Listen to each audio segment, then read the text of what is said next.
Hello, everyone. Thank you so much for joining us for another installment of the African Climate Alliance Dialogue. And this week we have some really amazing young people joining us from different parts of the global south. Please don't hesitate to introduce yourself in the chat box, where you're joining in from, how you're feeling, um, how you're entering into the session, and so on. And as per usual, I am not alone. I am with Michelle. Michelle, would you like to say hi? Hi everyone, and as per usual, I still look the same as the picture you can see, so I will not be showing my face today, but very happy to be here. Back to you, Kulu. Thank you so much, Michelle. So before we get into the meat and bones of today, just to give a quick recap, on Monday, we met and we discussed basically the shared histories between different nations in the global south. We discussed a bit about the shared history of colonialism, the shared histories of slavery, enslavement, but we also shared a bit about our shared histories in the global south of the experiences of capitalism and how capitalism has historically and continues to endanger our environment and put profit over people. And so today we are joined by very two cool people. Erica joining us from Kenya, and we are also joined by Shuib joining us from Afghanistan. I am going to do a little bit of an introduction of both Shuib and also Erica. And then after that, we're going to hear from them. So let me just share my screen a little bit.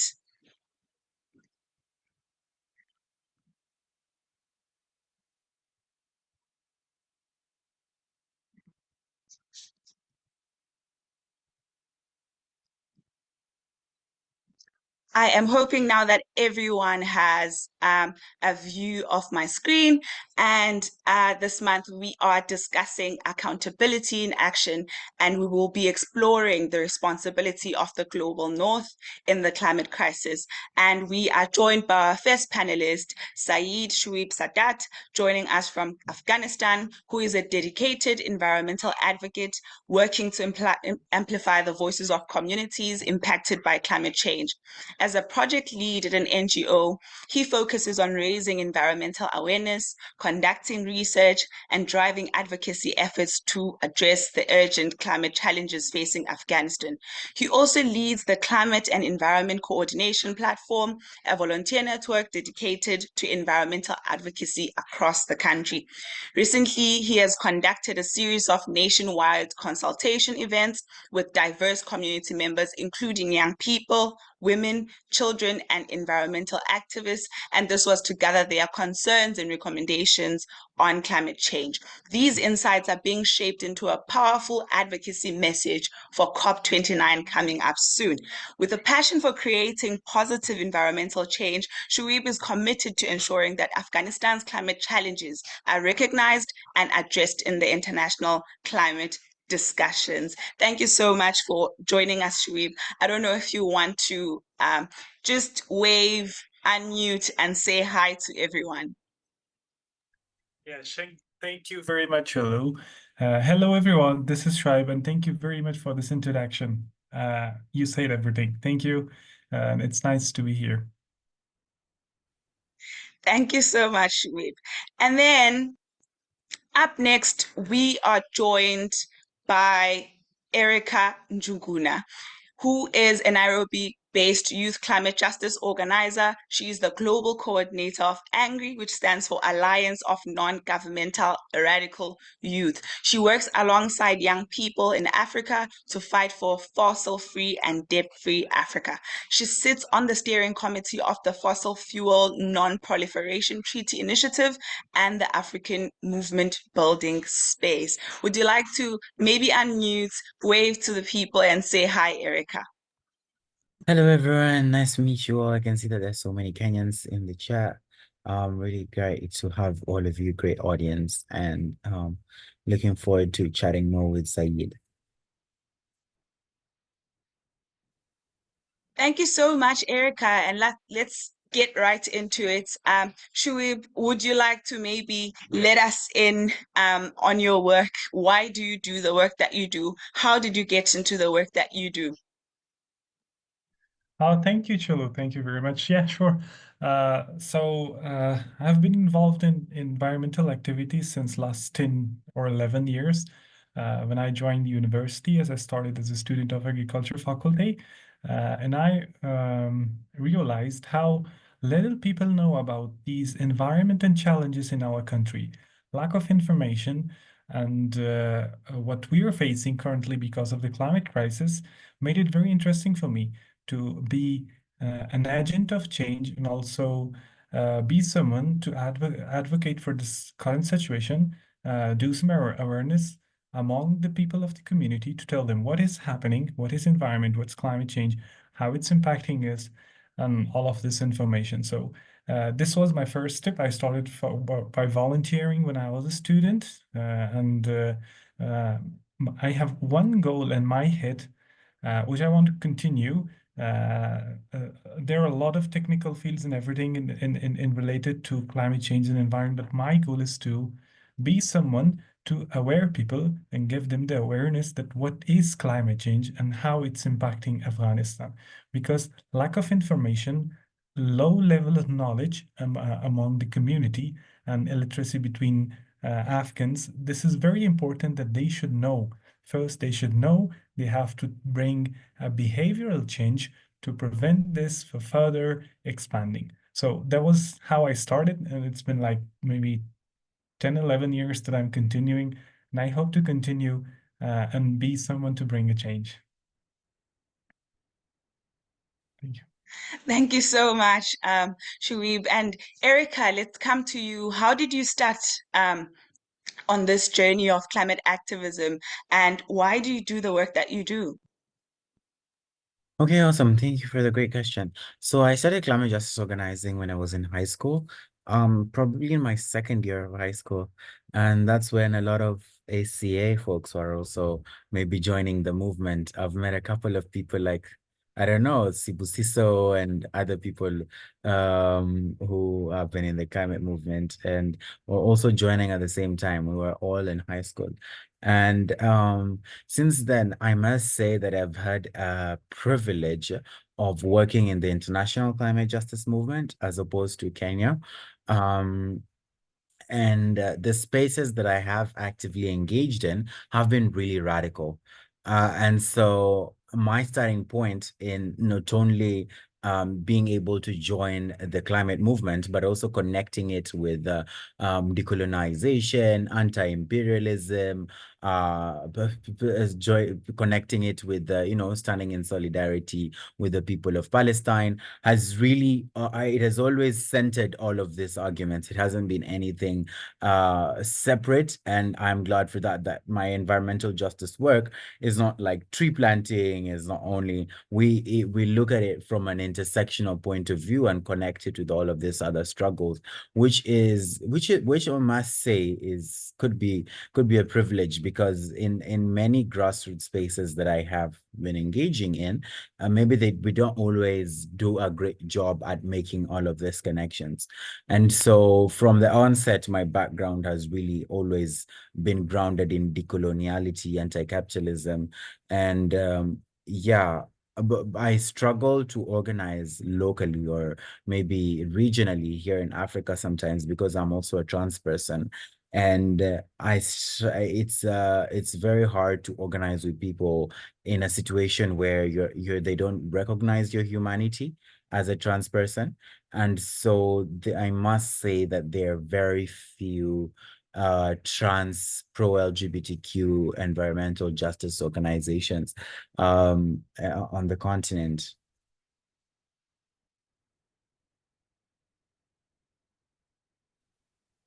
Thank you so much, Erica.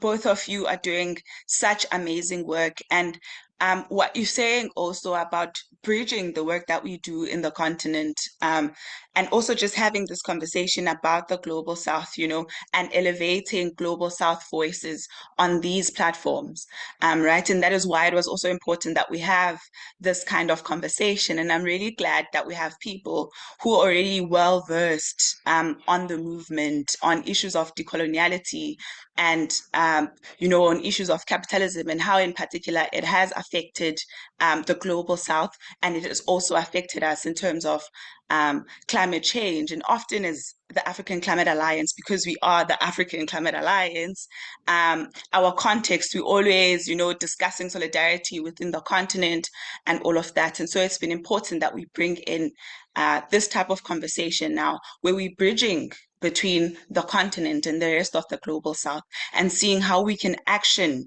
solidarity and hold the Global North to account. And with that said, Shuib, I would like you to give us a bit of a context of the climate crisis in Afghanistan. As I've said, as the African Climate Alliance, we've discussed extensively with also other activists from around the continent. And so we're quite familiar with the context of Africa and the climate crisis, but we're very much interested to know what is going on in Afghanistan. Thank you, Chulu. Actually, it's very, very devastating when talking about the climate crisis happening in Afghanistan. We are a nation least developed, still developing, a country post-conflict, and somehow still in a very different situation than other countries. Alongside the economical hardship that we are facing, at the same time, it's a climate crisis happening. This induced everything, these hardships, to double or triple. Like people are suffering a lot because of this. The current climate crisis happening in Afghanistan has impacted people a lot, as changing weather patterns has caused rainfall in a season, which damages the agricultural products, and at the same times making floods and everything in a very, very bad way that it was devastating this year. Looking at the images when we see on the social media and going to those communities, we find it very difficult. At the same time, droughts happening regularly in recent decades. We experience drought currently in Kabul. We do not have the capital, actually, Kabul. We do not have sufficient drinking water. Unfortunately, water table is going down, and this is impacting people. Also, the pollution in the winter, we facing the pollution. That's another thing that affects people's health at the same time. So everything related to environment and climate change here, it's very, very bad, and we are going to very bad direction. But the current situation that Afghanistan currently not being recognized as a government by other countries, international, makes it even difficult for us. We do not have access to sufficient resources to technically or financially tackle these challenges. This is what makes it very difficult for us. I can give you an example for the last 4 years, we are not being invited to the COP conferences. We do not have an official representative to talk about Afghanistan, to be involved in climate negotiations. The same is happening with other environmental treaties as well. We do not have access to financial support as a country, lacking this capability. So the situation here, what we see is devastating. It's getting worse and worse, and the world is paying less attention right now to us. And this is something that we are trying to change and do something for it. Like recently, I was working on a report to at least amplify the voices of Afghan people, that how public is suffering from what's happening in Afghanistan in terms of climate change. at least presented in COP29, that although we do not have official representative from Afghanistan, but there should be a team to do an advocacy for that and let people know that what's happening here. And also one other thing, that unfortunately we do not have good media coverage about these issues. This is because of the less technical knowledge in our media people at the same time, and also very other trending topics related to politics, war and everything happening around the world and also in the country, that makes these topics and news less heard by others. So that's another problem, that people do not know mostly what's happening here. So we are trying to bring a change, do something so people will know what's happening and pay more attention to us right now. Yeah. Thank you so much, Sharif. And I think that is why these kinds of conversations, are really important, just to bring awareness and light, to what is going on around the world and in other contexts, and how we as people, can keep on sharing, and trying to amplify solidarity. And that is really important. And often, as the African Climate Alliance, we have spoken about how where you have conditions of war, as with what is happening in Palestine, where you have a complete genocide going on, now spreading across other parts and other nations in the Middle East, like Lebanon. Often we then do not consider how, the climate crisis is affecting people in that kind of context. And it's important that those conversations are had. Um, and I want to come to you, Erica, with the context of our history as the Global South, our shared history, particularly of colonialism and the relationship that we have with capitalism. And I think in general, as a people, what do you think is the role or the responsibility that the global north should be taking for the climate crisis? And I know that is quite a loaded question, and that is a question we will not be able to unpack, but I want to get some of your thoughts around that. Okay, sounds good. Yeah, that's a very loaded question. I'll try and summarize what the global north's role is in tackling the climate crisis. So first things first is that we know that the global north is responsible for the climate crisis. This is because of their colonial role, resource extraction in the global south that has fueled their industries, the British and American industries, for decades and decades before colonialism, but also now. And so they're the largest emitters, and still are to this day, and bear a huge responsibility in causing it. But right now, they're doing very little to solve the climate crisis. In fact, if anything, based on my experience, is that the way the global north is tackling the climate crisis, they are replicating colonial patterns, because climate finance, for instance, is coming to global south countries from the north in debt creating forms, and it is coming with so many conditions, one of them being a privatization of our industries. And so we are seeing a situation where climate action is the so-called climate action is actually replicating injustices instead of actually creating, to create a situation where we have climate justice. And so the global north countries not only have a responsibility, but what they're showing us in terms of response is that they would only tackle the climate crisis if it is economical, if there's a profit motive for them. And they definitely be the first in terms of phasing out fossil fuels, and using their fair shares, right? Looking at their historical emissions, their projected emissions, and their capability to be able to phase out fast. But their emission reductions targets through the NDCs are not even nowhere near close to being the fair share. It's really long-term targets, 2050, 2030, but do not even include next steps, concrete steps to be able to phase out. And many are still giving new licenses for oil and gas infrastructure, including in the global, to extract gas and oil in the global south.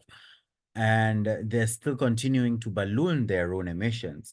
Meanwhile, global south countries are bearing the brunt of it. We're also bearing the brunt of the climate crisis just because of the colonial histories, because we lack the finance, we lack the resources to be able to tackle the climate crisis. And our lives so far have been disenfranchised to be able to have that resilience to be able to tackle the climate crisis because of the colonial histories. And so one thing I definitely um should be calling for a fossil fuel phase out, but we've also been seeing the global north working really hard, really hard in climate negotiations to block some of the fossil fuel industry have, a safe haven in global north delegations at spaces like COP, and they're there to mostly actively weaken climate negotiations and strong outcomes calling for fossil fuel phase out, but also high and ambitious, finance targets. They're actively blaming that. And this is also within a context where the international finance architecture, the World Bank and the IMF, are largely controlled by these countries, the US and the EU. And so international finance architecture, finance moving for development in global south countries is increasingly becoming unfair. I mean, the World Bank through their structural adjustment programs, and what we are also seeing in Kenya with their climate conditions. And on top of that, climate action, they're actually more ways of creating climate finance, like carbon markets. As they say, I really hate carbon markets. I think it's something that should be dismantled entirely. But in the name of climate action, the global north is pushing carbon offsets into global south countries, which is leading to land grabbing and giving very few amount of money just for them to be able to claim carbon neutrality and claim carbon neutrality without them actually having to cut down their own emissions, which shows that they're really not interested in actually solving the climate crisis in the first place.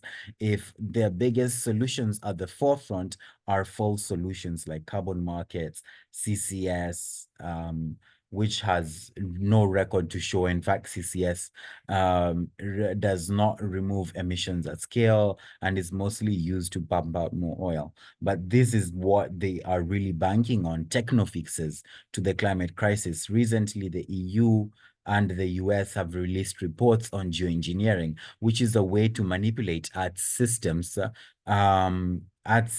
in order to, lower global temperatures, which is like a serious abomination. No country should be able to be the world's thermometer. But this just shows how far they can go just to maintain the status quo, our existence in the fossil fuel era.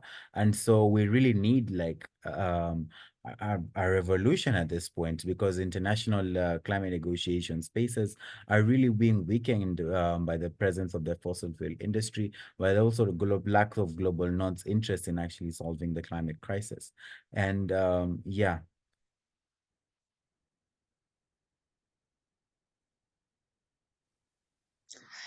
I really like the fact that you've touched on false solutions. So I'm going to quickly go to Shui, but I'm going to bring it back, and maybe you can talk a bit about the detriment of the false solutions generally that the global north often presents in these kinds of platforms and so on. And Shuiba, I want to bring it to you with the same question of what do you think maybe is the responsibility of the global south the global north when it comes to the climate crisis, particularly with a context that is Afghanistan, or that is similar to Afghanistan?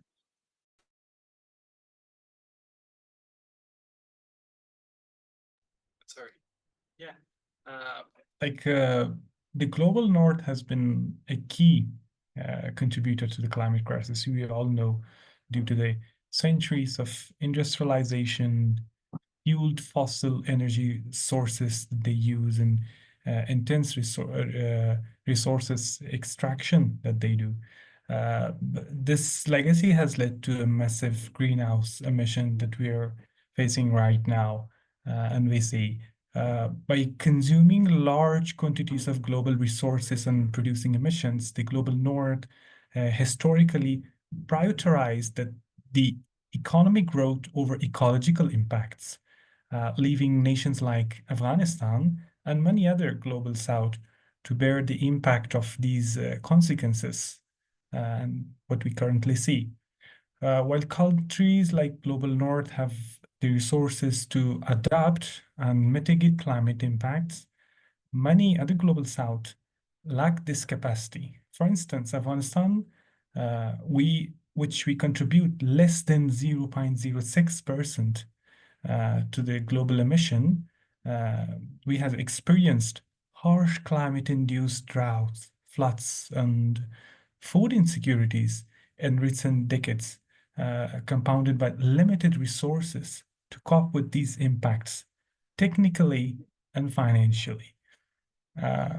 While some countries in the global north, as Erica said, have taken steps toward reducing emissions, they often sometimes outsource these pollution-intensive industries to developing countries, further adding to the environmental degradation in global south. Like this outsourcing of pollution to developing countries shifts the burden of environmental harm without truly reducing the global emission, but making countries in global south more vulnerable to the cascading effects of a warming planet. This is what we mostly see currently in global south countries. So yeah, the global north holds a clear responsibility for not only historical emission, but also for the ongoing policies and the consumption patterns that they continue to impact the global south.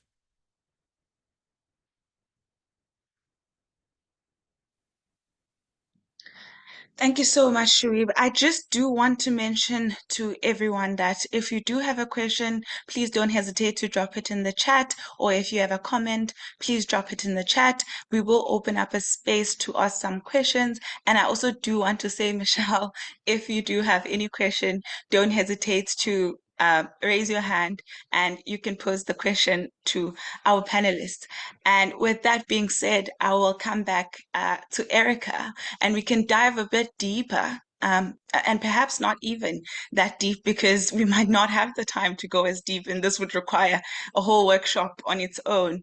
But just to look at and try and investigate some of the false solutions that are presented by the global north to the global south, and how these go to further make worse the climate conditions in the global south, and how they don't really do anything for the lives and the livelihoods that are being destroyed by the climate crisis and by the capitalistic impact of the global north in global south countries.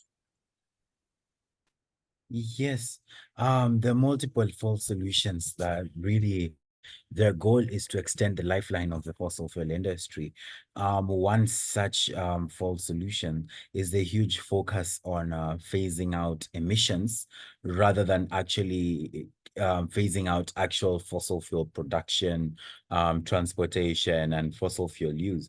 So what do I mean by phasing out emissions?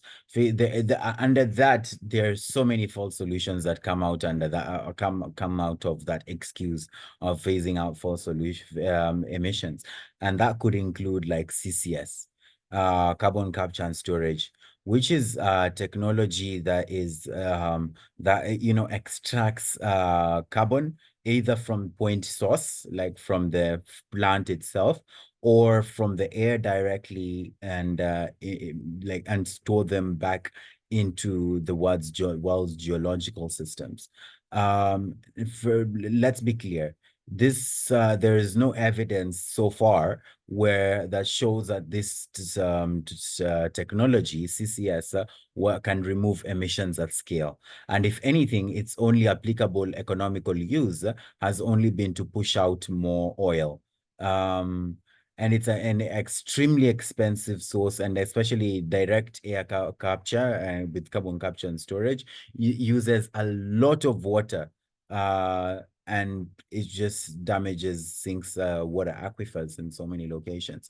And despite governments for decades using millions of dollars to fund CCS projects, there has been no actual result that is, shows how it can really be a tool to solve the climate crisis. So if anything, it has more dangers than it has solutions, including also carbon leaks. And so in so many communities already, they're facing leaks as a result of CCS projects. And then another false solutions we have is carbon markets. Carbon markets basically allow companies and corporates and countries to claim carbon neutrality without them actually having to cut down their own emissions. So a company like in Kenya, we have carbon market projects that are owned by Netflix, Coca-Cola, and these other global north companies. And what their impact is that they've actually led to indigenous peoples being kicked out of their own lands, and the money as like reaching communities is peanuts. And on top of that, so many of them are linked to human rights abuses. And they just enable companies to claim net zero. Say their emissions are their net zero emissions, and claim carbon neutrality, but it doesn't really have an impact because it doesn't contribute to companies actually having to cut down their own emissions, and so there is no point of additionality. And so it's a full scam. I know that in the Paris Agreement, how carbon markets ended up being in the Paris Agreement, Shell had a huge influence, and they say it publicly. The former Shell climate director says that the EU's proposal for Article 6 during the Paris Agreement negotiations looks exactly as what they had hoped for. So these are false solutions being introduced by fossil fuel companies to derail climate action, to make it even far much harder for us to achieve climate justice. And we can see that even way more dangerous solutions like geoengineering, solar radiation modification, where you are a company, you can use is it like high flying planes and pour sulfur into the atmosphere, and that is very risky. Risks include like termination shock, more floods in other parts of the world, and more drought in other parts of the world. It's literally altering art systems, and this research is increasingly being funded by global north countries and the fossil fuel industry. So we really need to work towards fighting back against false solutions and pushing for real solutions that actually work for global south countries, including phase out of fossil fuels, but also massive finance that goes towards real solutions like just and equitable transition, not to false solutions that do not really just keeps us in an era, the fossil fuel era.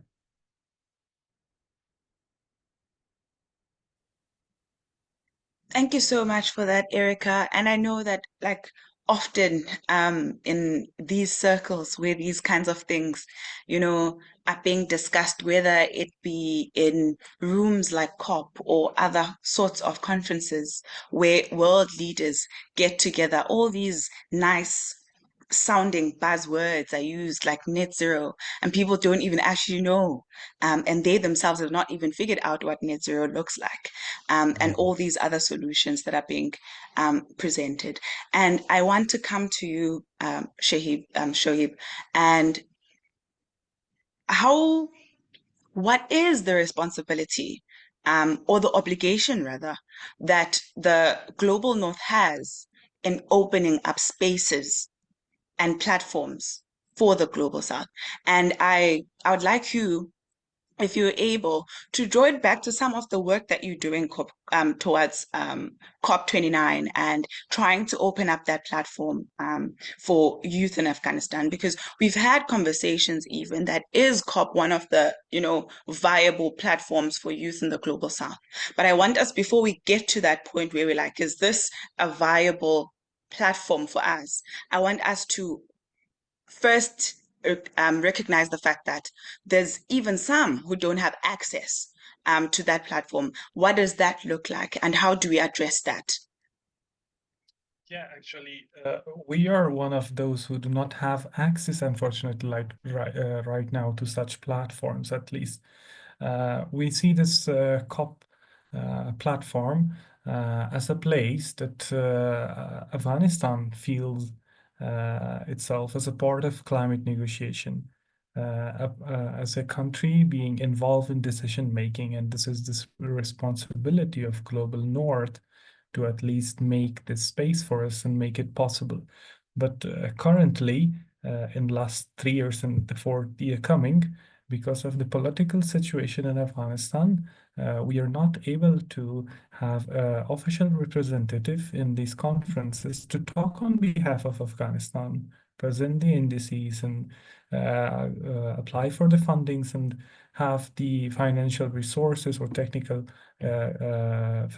technical resources from these funds and platforms for betterment of Afghanistan in terms of climate fight or climate battle we have right now. But currently, I and few other NGOs, one other NGO actually, got the chance to be present as observer NGO in this platform, and we were thinking about, let's use this chance not just to do a networking, not just to have some achievements for our organization, but use this as an advocacy chance for Afghanistan to at least tell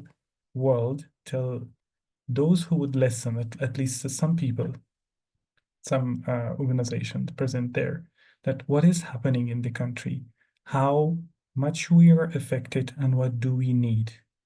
These environmental issues, especially this, the fight we have against climate, this shouldn't be a political issue because people are suffering, and this should be treated as a humanitarian issue when it comes to not just our case, maybe some other countries as well, as long as I know. So we had some consultations recently with people from different communities from all across the country in the capital to talk about what they think of climate change, what are their concerns, what they feel that how Afghanistan should be included in these negotiations, and what are their recommendations. The people, because there are those who suffering, the farmers, the people from communities living in a very, very far places from the capital. We reached out to them and tried to have their voices. I'm currently working on a report, which is I'm almost done with it, Afghanistan's Climate Voice, which reflects what these people want. They think, oh my God, like, oh, when you work on it, when you see the recommendations, they're like, wow, what the concerns they have. Actually, I was very concerned, like people would not know very much about these things, but actually this is what they see right now. Climate change is actually happening. It's taking place. People are witnessing it, and they feel that, oh, this is happening, and there should be a response. Everyone had an idea from a very local perspective toward how they can combat it. And everyone were asking, like, please do not make these topics very political, because we are suffering. This is not just about the government, it's the public who will suffer at the end of the day, and the environment that will be not good. So these consultation we got a lot of recommendation about the inclusion of Afghanistan in these decision-making platforms, and using these platforms for bringing a change and actually doing something for the country, not just talking and everything, and even not including Afghanistan in such negotiations. So just these I shared a few points from what we were doing since last like 1.5 months or 2 months, and we plan to present this during the conference. We're working with different NGOs to have these side events and everything, to at least do an advocacy and tell people that we actually need attention right now and we need support financially, technically, and we have to bring a change.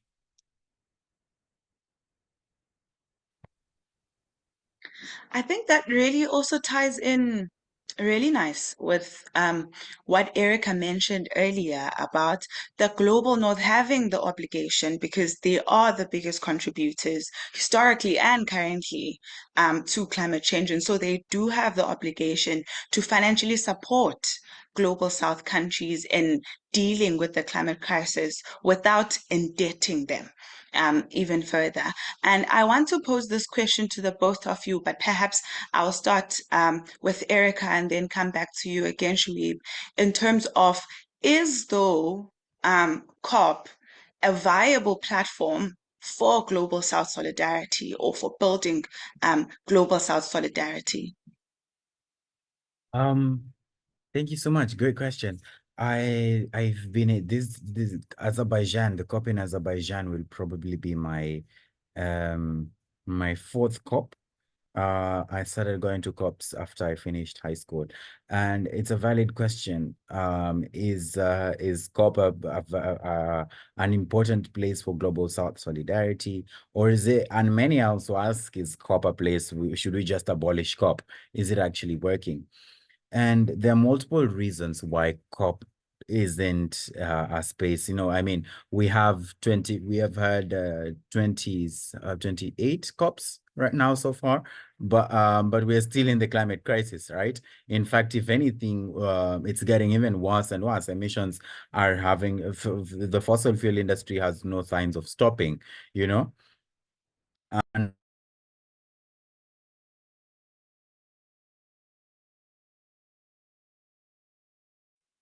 Sorry, Erica, you went muted. Oh, sorry. My experience with COP, right, is that it is both. It is both. We really need global South solidarity, but also at the same time, we need to push back against some of the reasons why it's not actively working. So I have seen the COP, like there is a huge North-South divide. Like global South countries sometimes can be really radical, especially countries like the Bolivia. And overall, since 2009, Africa had a really good global Africa negotiator. His name was Lumumba, and he was really radical and really challenged the global North. I remember 2009, the US and Denmark went around the process, and we were supposed to have the Copenhagen Accord to replace Kyoto, but then global North countries created their own huddle and wrote an agreement, and then was shoving it down global South countries. And I know global Africa went and released and leaked the report to the Guardian, and it caused this whole kerfuffle. So what I do know is that global South countries have been really radical, especially on calling for finance. Maybe our negotiators don't really have great politics when it comes to Article 6 on carbon markets, because they actually see it as a source of finance. And our African leaders are also part of the problem because they came as a result of neoliberalism and neocolonialism, where global North countries installed leaders that align with their own politics. And so in some ways, I can see that radical resistance from global South countries, and in some ways not. And some of the radical countries, including Bolivia and the Pacific Island countries, are really making sure that that remains an important space. But of course, there are some of the top reasons why COP is still seen as not that radical, as not that progressive. One of them being the presence of the fossil fuel industry. We released a report last year, I think, showing that COP had 640 fossil fuel lobbyists. And as we were getting closer to the end of the COP, right, one of the reasons why, you remember OPEC, the coalition of oil and gas producing states, exporting states, and they sent a letter to all their members saying that the word fossil fuel phase out should not be included in the negotiations, and that was leaked to The Guardian too. So one of the real reasons why the F word, fossil fuels, is not even included in the Paris Agreement is because of heavy lobbying to the scale of millions of dollars by fossil fuel industry, the fossil fuel industry and the industry trade groups.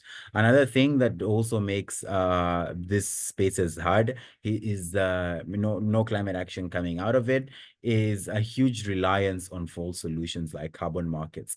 Article 6 in itself is an entire sham. And so if global North, our energies are towards solutions that do not even remove emissions or reduce our own emissions, then that's not really working for us, right? And then the other challenge is that there's little finance, very little finance there's a sheer lack of finance from global North countries to global South countries. And so it puts global South countries in situations where, they're not able to take climate action. They don't put it very ambitious. And so they don't even place very ambitious NDCs because of the serious lack of finance. Yeah, but I'll cut it there. But I do think that most of the radical people I know that go to COP don't engage with it because they think that there is a radical outcome coming out of it. I think I engage with it mostly as to do damage control, prevent it from being as worse as it could possibly be. But I really do think that the grassroots is the way to go. That I think real change will come from the grassroots, not from UN boardrooms. Yeah.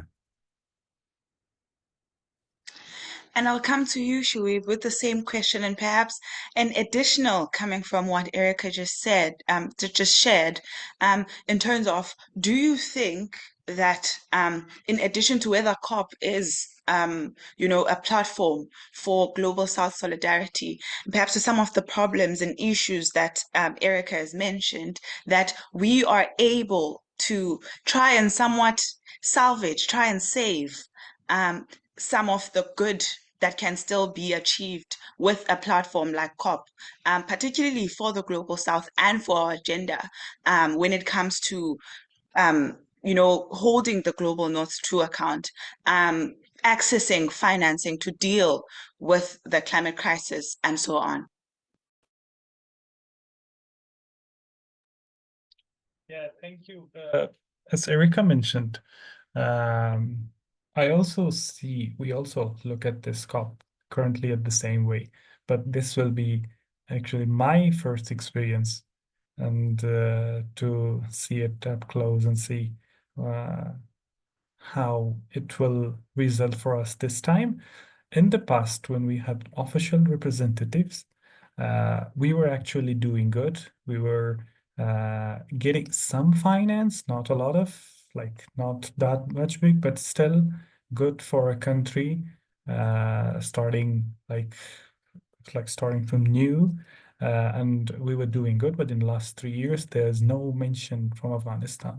And that this makes it worse, and that's why we're trying to do an advocacy. So I still see it as a good platform for solidarity. There's a possibility to do few things, at least you have a chance to do something, than not having it at all. But beside this, I believe that similar platforms or other spaces that Global South can express themselves could be very useful as well. The fact that currently what we are doing and what your team is doing is a good example of how we can use such platform for solidarity. Now, I know more about what you do and what's happening in terms of for Africa, and you may have a bit of context of what's happening for Afghanistan, and in such platforms can play a very important role. And I believe existence of these platforms, maybe this is the baby and baby steps, first steps in the future, maybe in a bigger picture, this will be very important and good and a very good space alongside this COP we have. So I still see COP as a good opportunity for solidarity of the Global South.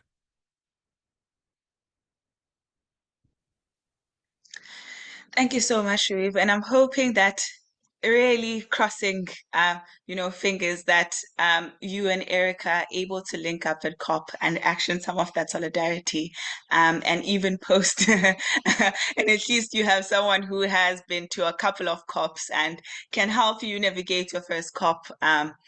And so I'm really hoping that this conversation would have been able to facilitate some of that for you. And just before we go to our participants and maybe some of the questions that they might have, I'm seeing there's some really robust discussions happening in the chat. I just want to throw it out there to the both of you that for the both of you, how does global solidarity look, right? And this is considering the different things that we have spoken about, particularly the platform of COP, the different contexts that we are coming from each other, but also considering the next and coming COP, and that it is going to be happening, I think, in Brazil, and that there being a bit of room maybe to facilitate an alternative to COP whilst COP is happening, and so on. And so, how do you imagine solidarity looking in the Global South, in connection to holding the global north responsibly, but also generally building each other, organizing together, mobilizing together for climate solutions that are for the people, by the people? And I'll start with you, Erica, and then we can go to Shoaib. Okay, sounds good. One thing that we need to do as Global South citizens is making sure that we build Global South solidarity and be less reliant on Global North countries, because the US, the EU have us at their we are puppets of the US and the EU, that if they decide they'll cut off finance, they could really affect our own economies. And so we need to make sure that our resources are sourced locally, and we're building this solidarity in a way that our economies are well connected, and we are sourcing things within our own countries, while just building our own energy sovereignty, our own food sovereignty, and we're able to produce food locally, right? Because the UN is really controlled by Global North countries, and trade systems, finance systems, it puts us in a situation where we are really dependent on them. Net finance flow easily, more from the Global South to the North than from the North to the South. And so we really need to build that situation where we're not held hostage by Western systems, right? And so building that solidarity where we are reliant on ourselves on food, energy, water, would really go a long way to make sure that we are, we are breaking our relationship as puppets with the North. The other thing is that the globals, that is our largest bargaining power for us moving away from the shackles of colonialism. It has to be global South solidarity, because we cannot wait for global North countries to give us handouts or for them to realize so that they release us. We need to really build that fight, and that's through building our own sovereignty and connecting our struggles together, is also really important. Another thing is that we really need to work towards at least building our own in trade policies, our own global South strategy, building strategies that are mutually reinforcing to each other, as opposed to countries having like a US Africa strategy or like a Korea Africa strategy, Russia Africa strategy, building our strategies for our own selves, so that still we work to build. I think the biggest challenge of our time as people in Global South is to make sure that we're breaking from the shackles of imperialism so that we are able to tackle, multifaceted crises, biodiversity, climate, wars, including the ongoing unfolding genocide in Gaza. Is that the global North will have proven that they don't have no boundaries, right? In Palestine, unfolding genocide. A genocide is happening in front of our own eyes, and it is being televised. And the White House is still approving new budgets. Still no arms embargo from many global North countries. And the genocide is still going on. So, and we are seeing solidarity from countries like Iran, which are, funding a resistance work in Lebanon, in Gaza, and that is the kind of solidarity we need for each other. That if you have come here to help me, then you're wasting your time. But if you have come here because your solidarity is bound up with mine, then let's work together. And that looks actively like what we're seeing. Give us the arms to be able to fight the oppressor. Let's build solidarity by creating strategies that are mutually reinforcing with each other, and really work towards constricting our relationships with the US and the EU. And it also looks like even moving away military bases. Kenya has military bases of the US here, and it puts our neighboring country, the Somalia, at risk. And this is because the military bases in African countries of the US are literally oriented around strategic resources that the US wants. And so we as Kenyans, for instance, have allowed this military base for the British and the Americans to be built on our soil. And that is wreaking havoc on the lives of our neighbors, because literally Kenya is being used as a launching pad for weapons to Somalia and to Yemen, and that's sometimes that is not the solidarity we need. We need to make sure that our neighbors are not also putting us at risk, and that's what we are doing with Kenya, right? Putting our neighbors at risk, but by giving land to the oppressor, the US, so that they can be able to bomb our neighbors. And so that is an example of why we really need to build our own politics, build African politics, so that we build Pan-Africanism, that we're in the same fight together with our neighbors. But the way our leaders are behaving is not like it. Yeah.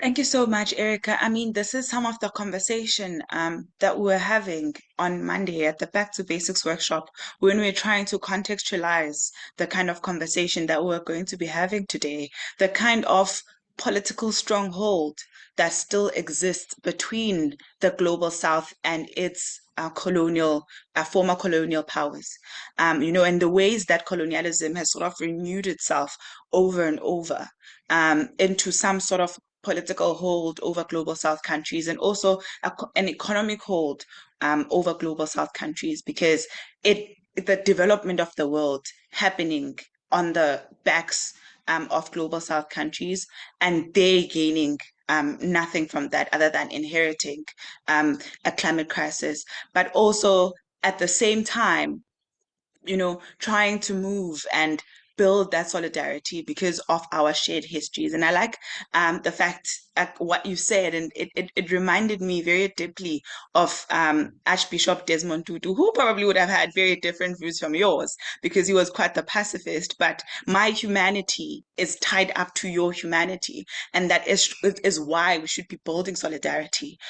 It should go beyond just wanting to help you, but it should be a thing of my basic human decency as a person, my regard for your dignity, because my dignity as a person is very much tied to yours and depends on yours. So it is important, the kinds of views that we have when we're going out there seeking support, seeking solidarity, and be very much aware of the kind of result that can then have and the kind of impact that can have, because often when our governments go out there seeking support, it is when these kinds of deals are made. I was very surprised to see the amount of, foreign military bases in the African continent. And for one, I was like, I didn't realize that it was that bad.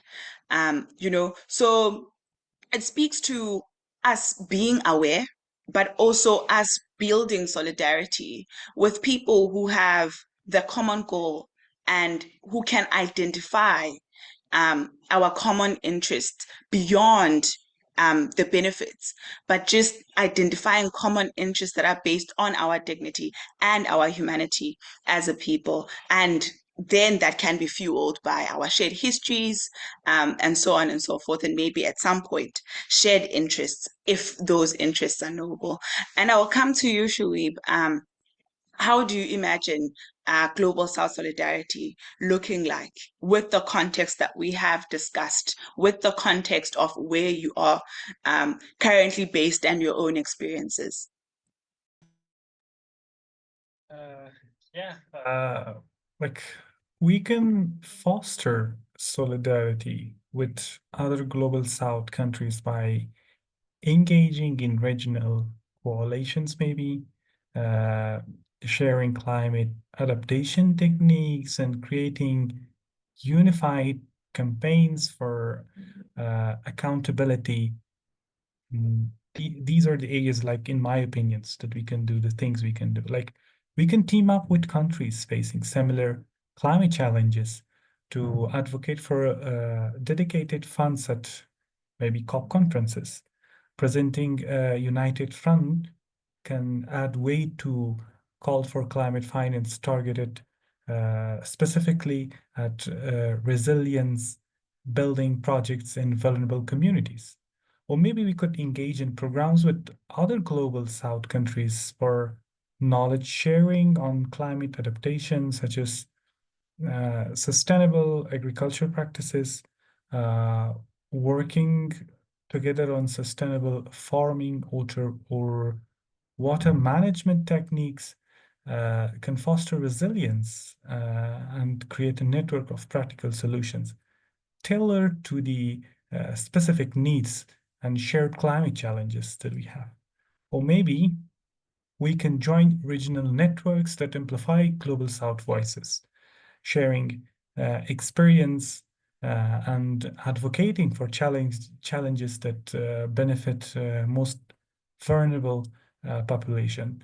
This can lead to powerful campaigns that push for fundings in the areas that support community-driven initiatives, such as maybe uh, reforestation, preparedness for against the floods and climate-induced disaster, or maybe even education and in climate-related education and also renewable energy. So these are the things that we might be able to do together to create this solidarity with Global South using these current platforms that we have as COP and maybe creating similar climate networks or some kind of coalitions that can make us be more coordinated and have a strong front and add weight to calls for the climate issues.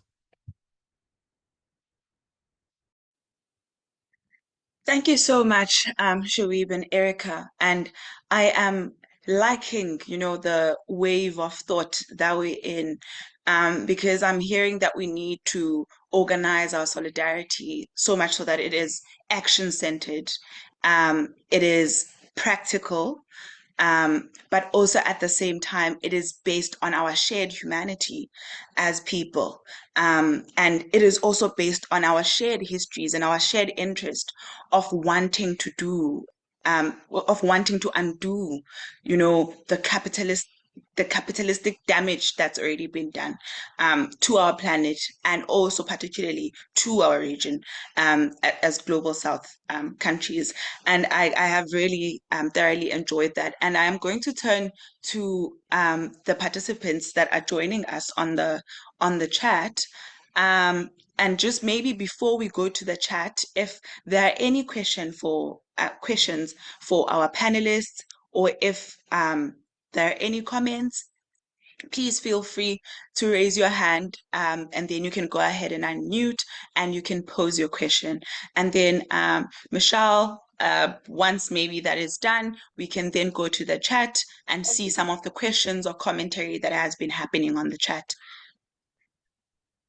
Yeah, absolutely. I'm also unmuted. You can't really see me because I'm not pinned. But I really just comment on the conversation that we're having right now. I think it does bring sort of the same but different dynamic and perspective to the conversation around how we hold the global north accountable in climate solutions. Some of the thoughts that have come up in like previous conversations have included things like making sure that the global north knows to kind of stay out of our business, right? As the global south, because we have a lot of this knowledge when it comes to climate solutions, not just, right now, but we have these solutions that we've been practicing over years. And so being content, I think one of the problems that governments do is they look to these other powers, like we have all these things that we need to fix, come and help us. But actually just being content in one, indigenous knowledge, and how we have the right to self-govern, not just as nations, but as individuals. And so I quite like the dimensions that are coming out of this conversation around that. Maybe not so explicitly, but those are some of the themes that I've picked up just as I was listening. So really thank you guys for being on the panel and sharing your experiences specifically, because I think it also paints pictures for other people who might want to get involved with the kind of work that you do. And really quite inspirational that even though there isn't a representative for Afghanistan, that you're still doing the work to try and ensure that that happens. I think that's very powerful, and even the organizing around that. So again, thank you guys for just sharing your experiences around this. And I think back to everyone, back to you, Gulu. If anyone else unmutes, in the meantime, I am just looking at some of the questions, but maybe I can do that since I'm already unmuted. Yes. And then if anyone else can be unmuted, then they should just raise their hand. Cool. So the latest one says, to our panelists, what do you think are some of the policies the global south countries should implement to ensure a seamless transition away from the use of fossil fuels, such as oil and coal, to the renewable and safe sources of energy, for instance, wind, despite the lower income economies and adverse exploitation of natural resources in the global south countries? I see Erica is also in the chat already doing that. So I guess this now goes to, back to you, Kulu, because you're facilitating the session. I almost put my facilitator hat back on, but I'm going to mute now. It's okay. You're facilitating the chat. It's fine. I would like maybe for both our panelists to weigh in. I'm also, Erica is having some. Yeah, it says Okay, maybe are you still able to share with just your mic, Erica? You're gonna use the chat. Yeah, I can share with the mic. It says I'm trying to That's completely fine also. I'm trying to put my camera on, and it says you cannot start your video because the host has stopped it. Yeah, but I can answer the question. So the question was around what some of our governments can do to be able to start a fossil fuel phase out. One thing is that they can first endorse a fossil fuel non-proliferation treaty. The fossil fuel non-proliferation treaty is the first ever global initiative calling for global collaboration on phasing out fossil fuels. Remember that the Paris Agreement doesn't do that. It calls for limiting global temperatures below 1.5 degrees, but doesn't propose any concrete pathways. And so this is the first ever global initiative which has been endorsed by many countries led by the Pacific. And next year it's going into a negotiating phase. And so it's a first ever initiative that I think will bring us closer there. And then the other thing is exiting the Energy Charter Treaty. The Energy Charter Treaty is basically the most threatening part of the Energy Charter Treaty is that it acts as an investor state dispute settlement mechanism which is basically a safe haven for fossil fuel companies to sue countries because of making stopping oil and gas or aligning their policies with their 1.5 degrees goal, of their responsibility to tackle the climate crisis. And so we've seen already with companies like Exxon suing the Netherlands because of stopping an oil and gas production, or no, gas production in Groningen. And it's the fossil fuel companies are increasingly using the ECT as a way to stop countries from tackling the climate crisis. And many African countries are increasingly joining the ECT. And so we need to make sure that we are fighting back against that and end the era of the Energy Charter Treaty. And then we need to ban new oil and gas licenses. We're calling for the non-proliferation of all fossil fuels. No new oil and gas infrastructure, no drilling, no mining, no new pipelines. But that is what we are already seeing even in South Africa with what Shell is doing and in many other countries. And the reality of oil and gas in Africa is that it is oriented around European economic growth. Most of oil and gas infrastructure in Africa is used for export, as opposed to even meeting local energy demand. And so because it has failed to years of the fossil fuel industry, the existence of the fossil fuel industry and the continent has failed to meet local energy demands. It's mostly for export or even just meeting elite energy demands, like in the case of is it not Namibia? Sorry, I'm forgetting the country. And so we really need massive investment in renewable energy that meets Africa's local energy demand. We have around 600 million Africans without access to electricity and a further 800 million without access to clean cooking. But one main narrative I hear is that these people are used as these figures are used to manufacture consent for the fossil fuel industry, saying, hey, and that is why we need to mine new oil and gas infrastructure to meet their energy demand. But we can be able to do that with renewables. Africa is the continent that has, as abundant fossil fuels. And so whilst we are calling for a phase out, that doesn't mean that we're not asking Africa to develop. We can be able to develop with renewable energy, and the solar is abundant and wind is abundant on the African continent. And yeah.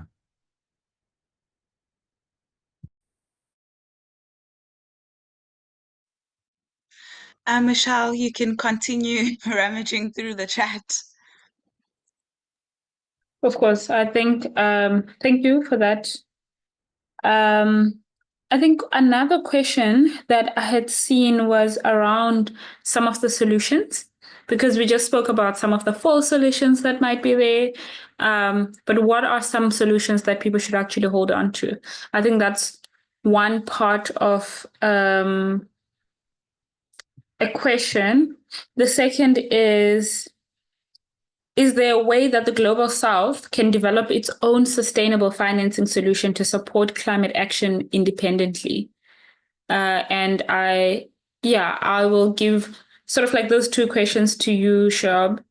And just share your thoughts around that. I know it's like loaded.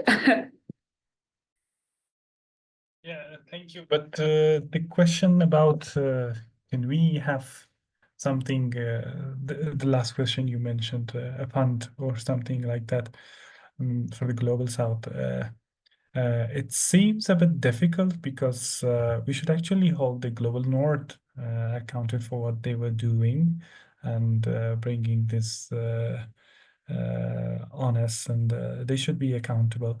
And this is our right to actually have the support, technically or financially, from those who historically had their contribution to the global greenhouse emissions.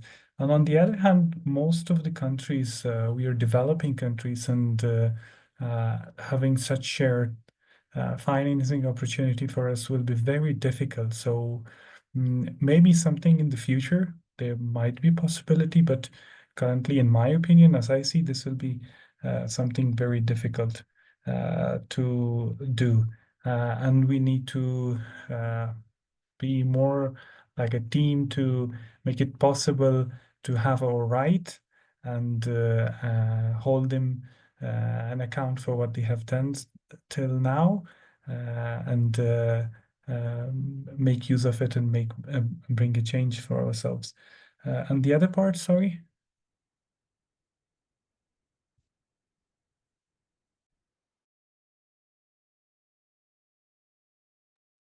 The other point was around some actual climate solutions. So, because we're having this conversation earlier on around false solutions for climate that are then posed by the global north, if there are some real solutions that you can maybe think of to share with us.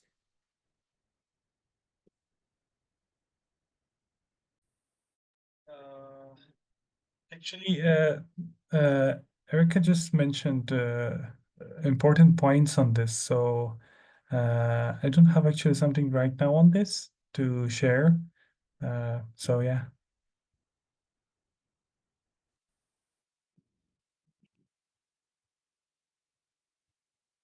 Michelle, is there any more in the chat? I am seeing that we are 3 minutes to the hour, and if there isn't anything in the chat, I am thinking maybe we draw to a close for the conversation. And yeah, okay, perfect.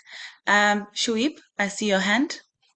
Oh, yeah, just one more thing that I wanted to add. As we do not have time, I will go very quickly on the renewable energy. This will be a very different case for Afghanistan when I'm thinking about this, because we lack it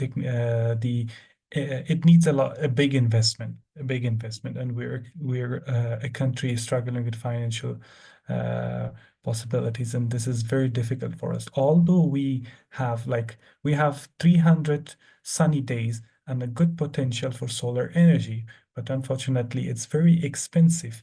We had one power plant, which I'm visiting on next Monday as well, a solar plant, which was an exemplary work that it should be continued. But this needs a lot of funding and also at the same time capacity as a developing nation with less knowledge about this and less technical people. Right now, turning to renewable energy for us is very difficult. We can only do it with the possibility of having funding opportunities from platform as COP, as the funding options available, adaptation funds, the GCF, and these funds that can help us to make it happen. Without that, it's very, very difficult to make it happen right now. In our case, this is what I see in Afghanistan and what we have experienced. Even having it personally for your own house, like currently my house runs on the solar system, but it was very expensive that everyone cannot afford it. And it's very difficult for Afghan people to actually turn out to this thing right now.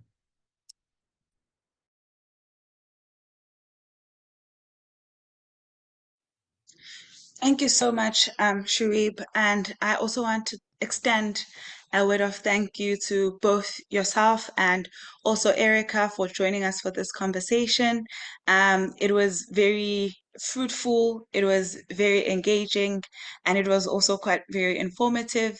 And I am so happy that you were able to join us and share some of these priceless nuggets of wisdom. I know we are young, but these were some great nuggets of wisdom. And thank you so much for joining us. Just with everyone, before you log off and you run to have your dinner, um, I have dropped in the data reimbursement form in the chat, and I just want to do a bit of housekeeping before we go. If you have any questions about the workshops or about any educational resources that we have at the African Climate Alliance, you can email the education program at education@africanclimatealliance.org.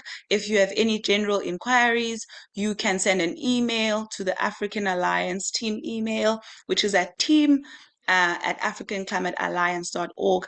Alternatively, you can visit us at africanclimatealliance.org online, and you will be able to access some of our resources and so on, if not all. You are also able to access our workshop videos on our YouTube channel, which is also named African Climate Alliance. You will be able to find our past ACA dialogues that we've had. You will also be able to find our past Back to Basics workshops and a lot more.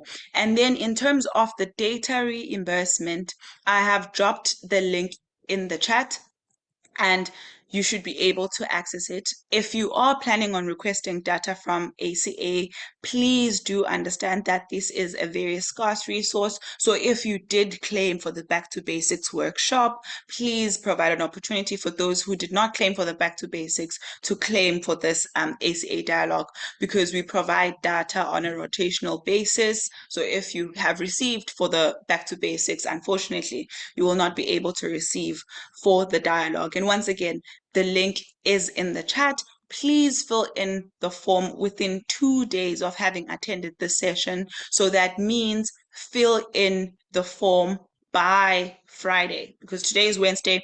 So by end of day Friday, please make sure you have filled in the form and sent it in, and you should be able to get your data promptly. And once again, if you do need to contact us, you can contact and send an email to education@africanclimatealliance.org. For general inquiries, you send an email to team@africanclimatealliance.org. Alternatively, visit our website, africanclimatealliance.org. Thank you so much for joining us for our installment of the African Climate Alliance Dialogue on Global South Solidarity. Thank you so much. Enjoy the rest of your evening. Michelle, could you please cue us out with some hibiscus?